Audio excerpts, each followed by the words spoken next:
Merci beaucoup. Et messieurs, dames, moi je peux vous dire, on a assisté là aux 10 dernières minutes du film, et j'ai vu quelque chose que je n'avais pas vu pendant le film et que je suis vraiment ravi d'avoir vu, c'est l'émotion avec laquelle vous avez regardé cette dernière scène. Oui, oui, parce que je suis très, très, très heureux de cette dernière scène. Je la trouve très touchante et je m'en lasse pas. Voilà, c'est mon plaisir personnel. J'espère que c'est pareil pour vous, mais en tout cas, moi personnellement, je m'en lasse pas du tout de voir la gueule de Jules comme ça en grand écran et puis la musique qui va avec. Je trouve ça assez formidable. Eh ben, un grand bravo parce que c'est vraiment un film qui fait du bien. Je sais pas ce que vous en pensez.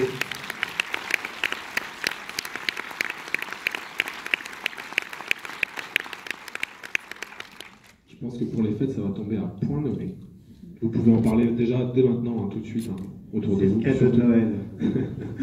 Et justement, comment on aborde justement un film avec, pour faire un film un peu de musique. Est-ce que c'était vraiment, la musique était vraiment l'idée de base de ce film? C'était l'idée de base. Quand on faisait la tournée pour l'Ascension, on voyageait de gare en gare et j'avais une idée en tête qui était de faire un film musical et autour de la musique classique. Et un jour, je ne sais plus, je crois que c'était Gare du Nord, j'ai rencontré un jeune homme qui jouait une valse de Chopin. Et ça a été ma porte d'entrée dans ce scénario-là.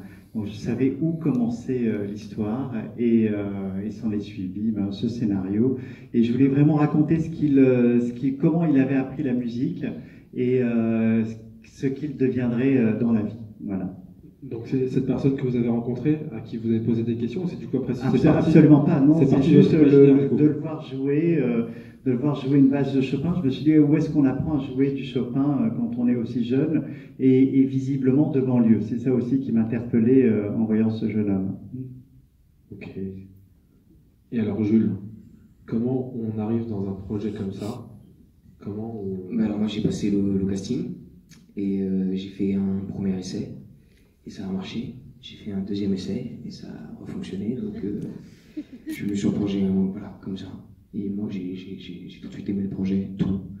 J'aimais beaucoup le défi musical qu'il y avait à faire dedans. C'est ça qui m'a vraiment plu. Oui. Alors messieurs, dames, parce que je ne vais pas être le seul à poser des questions. Et avant qu'on ait des questions, il y a Lambert Wilson qui devait être là ce soir. Malheureusement s'excuse, il est souffrant. Il vous embrasse tous très très fort et je sais qu'il faisait partie de cette tournée avec nous jusqu'à aujourd'hui. Mais voilà, il va nous rejoindre sur la route un peu plus tard. Mais en tout cas, il vous embrasse tous très très fort, m'a-t-il dit.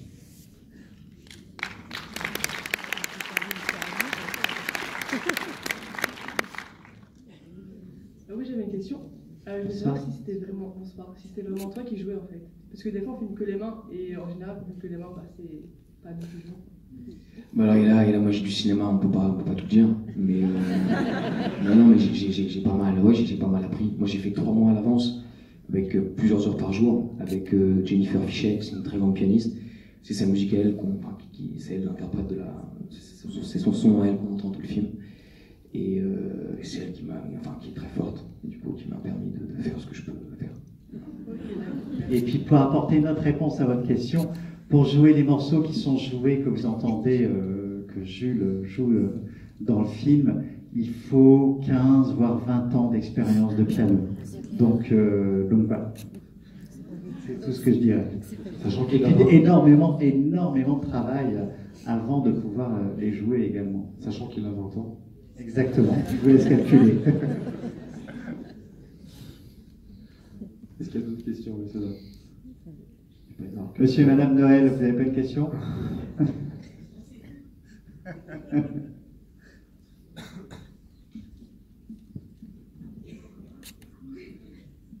Bonsoir. Bonsoir. C'était super, je tiens à vous dire. Merci il n'y a beaucoup. aucun défaut. Là. Juste la coupe de cheveux à la fin. Je suis d'accord avec vous, madame, il n'y a pas voulu m'écouter. Je veux savoir, le choix des musiques, est-ce que c'est vous le réalisateur ou C'est moi, oui, elles étaient... toutes les musiques que Jules joue dans le film ont été écrites dans le scénario. Dès le départ, je voulais commencer le film avec Bach, je voulais enchaîner avec cette valse de Chopin que ce jeune homme jouait d'ailleurs. C'est mon petit hommage à cet inconnu dans la gare du Nord. Et puis après Liszt, parce qu'il y a énormément d'émotions dans cette rhapsodie de Liszt. Et puis Rachmaninoff, que ça raconte toute une vie. Ce deuxième concerto de Rachmaninoff raconte toute une vie. Donc voilà, c'est très cinématographique. Et puis en même temps, il y a énormément de sentiments différents qui se jouent à chaque accord différent. Et Lambert Wilson et Michel Jonas ont été les premiers choix pour... Oui, Michel est arrivé très vite. La première à être arrivée sur le projet, c'est Christine Scott-Thomas, à qui j'avais donné le scénario, qui a lu. Et je pensais à elle à l'écriture, je pensais également à Lambert Wilson. Et les deux m'ont dit oui très, très rapidement. Donc ça, j'étais très heureux, parce qu'après, c'est difficile, quand on pense à quelqu'un, d'en s'en départir. Et puis Michel est arrivé naturellement dans la foulée, et quelque part le plus long à trouver, c'était Jules qui se cachait. Hein. Je vous en prie.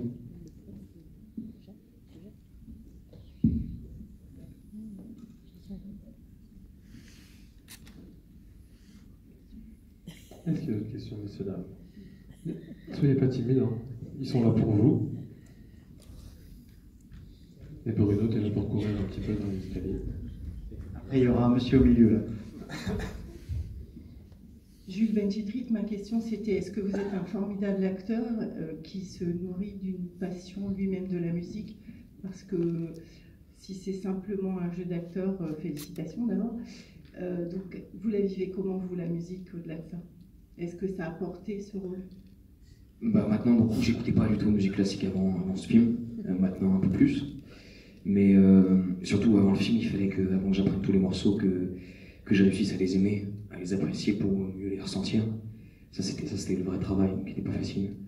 Mais maintenant, j'écoute un peu plus, ouais j'aime bien. Ça veut dire que l'acteur est très prometteur, autant que ce que j'allais ressentir. Merci madame. Je vous le confirme. Il y a un monsieur là au centre. La Forrest Gump avec nous. Ah ben j'avais fait celle-là. Oui, bonsoir. Je n'ai pas de question particulière à formuler, mais j'ai eu une émotion intense, mais qui a monté crescendo. C'est un beau film qui fait du bien à l'esprit et je pense que ça sera un succès grandissant, tout comme le film qui monte comme ça en émotion. Et c'est très touchant quand la maman retrouve le fils à l'hôpital et tout ça. Il y a un mix qui va avec la musique. Le montage est royalement fait. Je tire un coup de chapeau vraiment à toute l'équipe parce que les acteurs sont totalement imprégnés du rôle et nous dans le public on le ressent. Je ne sais pas si le public orléanais a vécu ce que j'ai vécu, mais en parlant je suis même ému pour vous dire. Donc bravo pour ce film, il est magnifique. Merci infiniment pour vos très joli. Merci beaucoup.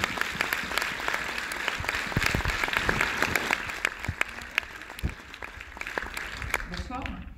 Il existe cet examen Alors, cet examen, on l'a inventé, mais il y a plein de concours. Il y a le concours Tchaïkovski, il y a le concours Claude Chal dans le sud de la France, il y a notre concours à Paris. Il y a beaucoup de concours internationaux pour le piano, oui. Ces concours-là existent réellement.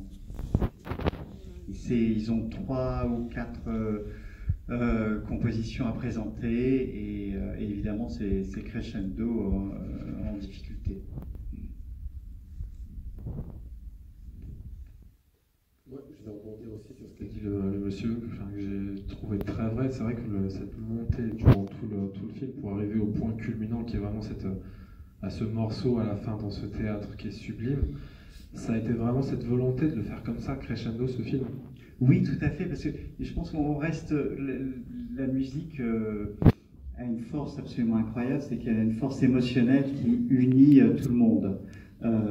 Et il faut la monter au fur et à mesure. Je pense que l'histoire et la musique évidemment, sont de concert, pour s'en faire d'autres jeux de mots, mais elle raconte la même histoire. Et donc il fallait monter crescendo dans l'émotion, il fallait pas tout de suite être trop précipité, et il fallait que cette histoire aille quelque part de mieux en mieux et de pire en pire pour pouvoir arriver à cet aboutissement. C'est somme toute une histoire assez classique, mais je pense que malgré tout, ces contes de fées existent beaucoup plus dans la vie aussi réelle qu'on ne le croit. Ça, pour le coup, j'ai pu le vérifier à droite à gauche en écoutant des gens qui sont arrivés à ce que fait Jules dans le film. Il y en a beaucoup plus qu'on ne le pense. Oui. Et justement, pour finir sur une scène magistrale comme celle-là, moi je l'appelle comme ça parce que c'est vraiment celle qui m'a procuré l'émotion, on va dire, ultime dans ce film. Il y a effectivement une question de montage, comme disait monsieur, mais il y a aussi certainement un choix du lieu qui doit être hyper important. Et justement, cette salle, elle est magnifique. Mais c'est pour ça que je l'ai gardé pour la fin aussi. Que tout le film, j'ai tenu à ce qu'il y ait une touche moderne dans la musique, pour pas qu'il y ait de poussière, entre guillemets, qu'on puisse pas dire que la musique classique soit poussiéreuse, parce que c'était vraiment ma volonté de dépoussiérer, entre guillemets, cette musique-là. Et ces grands concours se passent toujours dans des salles mythiques. Et la salle Gaveau, qui est à Paris, est une salle mythique, un temple de la musique classique. Il ne se joue que du classique. Et beaucoup de concours musicaux ont lieu là-bas. Donc c'était important que ce soit là-bas. Et au-delà de la salle, il fallait construire cette tension autour de la musique. Et je voulais que ce soit assez organique, qu'on ressente ce que ressent Mathieu Malinsky dans le film, quoi. Voilà. Donc c'était très important d'avoir cette construction aussi. Et justement, Mathieu Malinsky, on le voit très impressionné la première fois qu'il arrive dans l'auditorium vide. Alors, est-ce que Mathieu Malinsky est plus impressionné par l'auditorium vide ou est-ce que Jules Belchétrit est plus impressionné par la salle pleine ce soir? La salle pleine. Vous leur faites plaisir.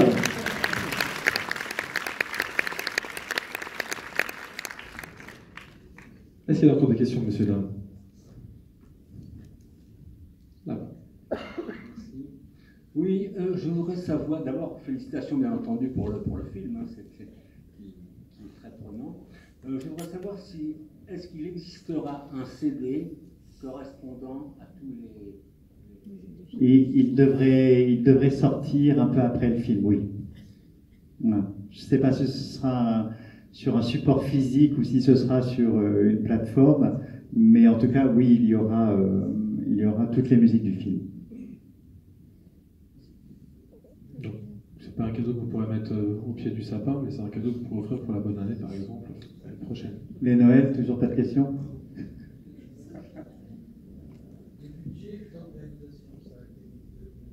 Pardon? Le budget, je m'en souviens plus, mais c'est pas un film très très cher, loin de là d'ailleurs. Et en temps de tournage, c'est un peu moins de 8 semaines. C'est tout, rapide. Ce qui est peu. Ce qui vous dit que le budget n'était pas beaucoup. Moi, je voulais vous dire d'abord merci parce que c'était un très très beau film, avec beaucoup d'émotions effectivement. Et il m'a rappelé un film qu'on a vu il n'y a pas très longtemps ici, en avant-première ici, qui s'appelait Le Brio. Et en fait, c'était une jeune fille aussi qui venait de la cité. Et grâce à son excellence, elle a pu se faire remarquer, effectivement. Donc c'est un peu le même parcours, le même style de film, où on voit que quand on a une passion, on peut surmonter effectivement toutes les difficultés. Exactement. Mais ce que je voulais aussi raconter, c'est que c'est pas parce qu'on vient en banlieue qu'on est défavorisé par rapport à la musique ou par rapport à la culture aussi en général. Les danseurs étoiles de l'Opéra de Paris ne viennent pas tous de milieux aisés, les chefs d'orchestre ne viennent pas tous de milieux aisés, etc., etc.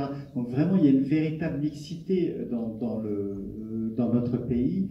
Et le fait qu'il y ait des conservatoires dans toutes les villes de France, le fait que le Conservatoire supérieur national de musique de Paris, qui soit dans le 19e arrondissement, un lieu populaire aussi de Paris, veut dire des choses. Donc après, je pense qu'il faut avoir quelqu'un qui nous montre le chemin et qui nous ouvre les portes pour pouvoir aller voir au-delà. Mais tous ces gens-là sont évidemment doués, et il y en a beaucoup qui le sont. Bravo. Merci beaucoup.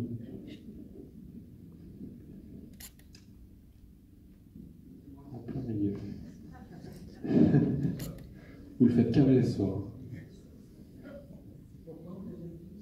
Bonsoir. Je voulais juste savoir si vous étiez basé plus ou moins, sur les moments intenses du film La leçon de piano.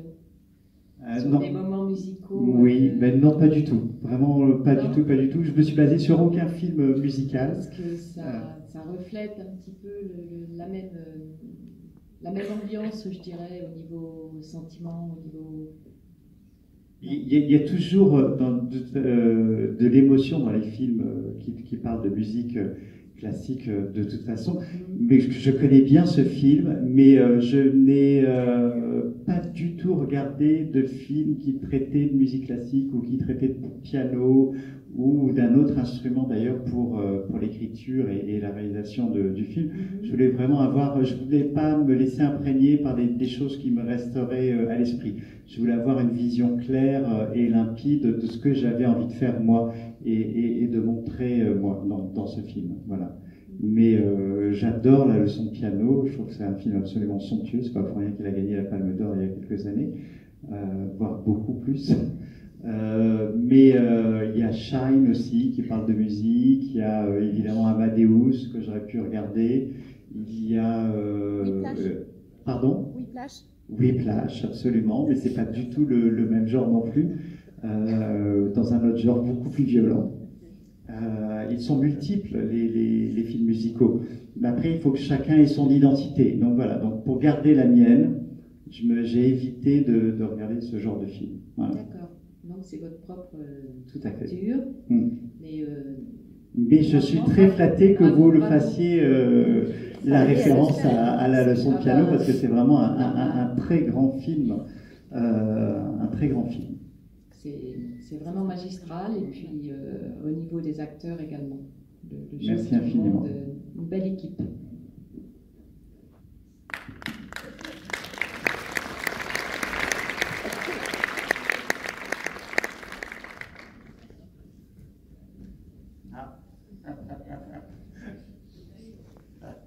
Il y a quand même une Noël. Hein. Je vais faire la fille Noël quand même. Je voulais te remercier quand même pour ce film, félicitations. Et merci d'être venu sur Orléans pour nous un petit peu quand même, j'espère. Et encore félicitations aussi pour les acteurs et aussi pour la musique du film avec le compositeur qui est vraiment extraordinaire. Merci Ludo. Merci à toi.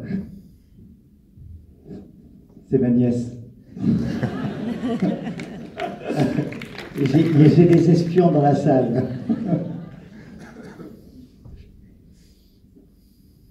Oui, bonsoir. Donc, comme tout le monde, un immense merci pour ce film. Je dirais, l'émotion est allée crescendo tout au long jusqu'à la dernière seconde. Et vraiment, on a été ravis.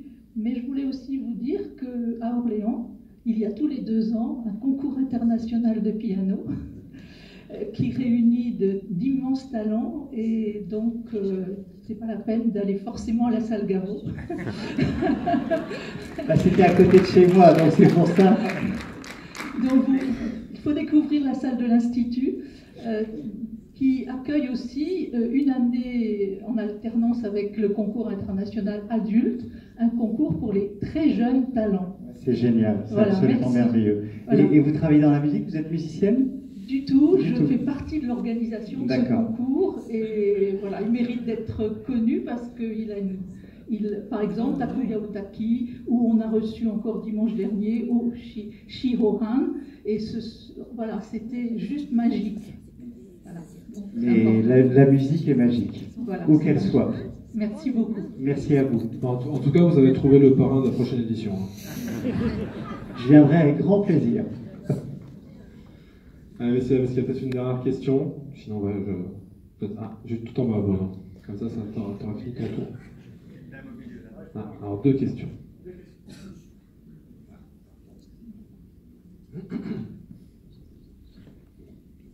Bonsoir.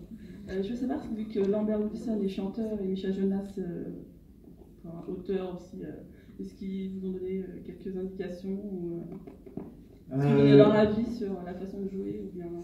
Oui, bah, ils avaient un avis précis sur la musique et sur leur dialogue, mais on n'a pas changé beaucoup de choses. Non, pas, en tout cas pas avec Lambert, on a essayé d'être le plus précis possible, mais avec Michel aussi, il n'y a pas eu grand changement parce qu'on était assez...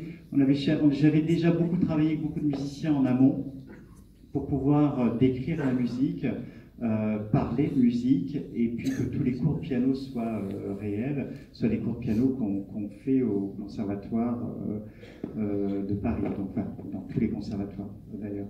Donc voilà, donc pas tant que ça, pas tant de changements que ça. Et vous avez mis toute l'intégralité ou il y a des scènes coupées qui auraient pu faire toute la différence Non, alors il y a des scènes coupées naturellement, mais elles ne feraient pas la différence parce que sinon elles seraient dedans. Donc si on les enlève, c'est justement parce qu'elles sont de trop. Il y avait beaucoup plus de séquences de piano dans le scénario et que j'ai tourné avec Jules et Christine d'ailleurs, où on voyait les deux qui travaillaient beaucoup plus. Et puis au final, au montage, on s'est vite rendu compte que trop de piano tuait le piano et qu'on était un petit peu fatigué, l'oreille fatiguait un petit peu trop vite. Donc on a un petit peu élagué la musique, ce piano-là en tout cas, pour se recentrer sur les séquences importantes entre Jules et la comtesse. Voilà. Merci. Une petite dernière question, puis après on vous libère. On vous laisse rentrer sur... Encore deux? Ils sont très bavards ce soir. Ils sont très bavards. Bonsoir. Moi, je voulais savoir votre rapport, vous, à la musique. Pourquoi vous avez choisi, donc vous avez parlé tout à l'heure de la Gare du Nord et de Chopin, mais vous, votre rapport à la musique, c'est quoi? Alors moi, je ne sais pas lire de partition, je ne joue absolument pas de piano, de guitare ou de quoi que ce soit, mais j'écoute beaucoup de musique classique chez moi. Quand je travaille beaucoup j'écris mes scénarios en écoutant soit Mozart, soit Schubert, soit Brahms, peu importe. Ça dépend de l'humeur dans laquelle je suis. Mais en tout cas, pour aller chercher un petit peu d'émotion dans les séquences que j'écris, je mets beaucoup de musique classique. Donc c'est mon rapport à la musique classique que j'écoute seul à la maison. Voilà, donc c'est ça. Et puis c'est vraiment, encore une fois, j'avais très très envie d'approcher un genre que je ne maîtrisais pas vraiment, qui était le classique et les contraintes et la rigueur des musiciens. Voilà, c'est ça qui me plaisait aussi dans cette histoire. Bien. En tout cas, merci à vous d'être venu jusqu'à Orléans. Merci à vous pour ce magnifique film. On va juste appeler une personne, on a bien la mettre en avant aussi. C'est la personne qui a eu la lourde tâche hier de me passer un coup de téléphone en me disant j'ai un petit problème. Lambert Wilson ne sera pas là aujourd'hui. Elle s'appelle Manon, elle travaille pour Mars Distribution. C'est une de nos petites chouchoutes, parce qu'on aime bien la voir. Elle vient régulièrement ici. Est-ce que Manon est dans le coin? Parce qu'elle aime bien se cacher, mais elle va venir nous rejoindre. Manon. Elle était déjà en retard. Elle avait prévu. Donc merci, vous pouvez aussi l'applaudir bien fort, parce que c'est grâce au distributeur que le film va exister en salle qu'on a aussi la première ce soir. Et forcément, on a des petits cadeaux pour tout le monde. Voilà, on va commencer justement par Manon. En tout cas, n'hésitez pas à en parler autour de vous, parce que c'est comme ça que le buzz se fait sur un film. Si vous avez aimé, n'hésitez pas à en parler. Puis si vous n'avez pas aimé, en parlez-en à vos ennemis. Ça les fera toujours rire. Voilà. Merci.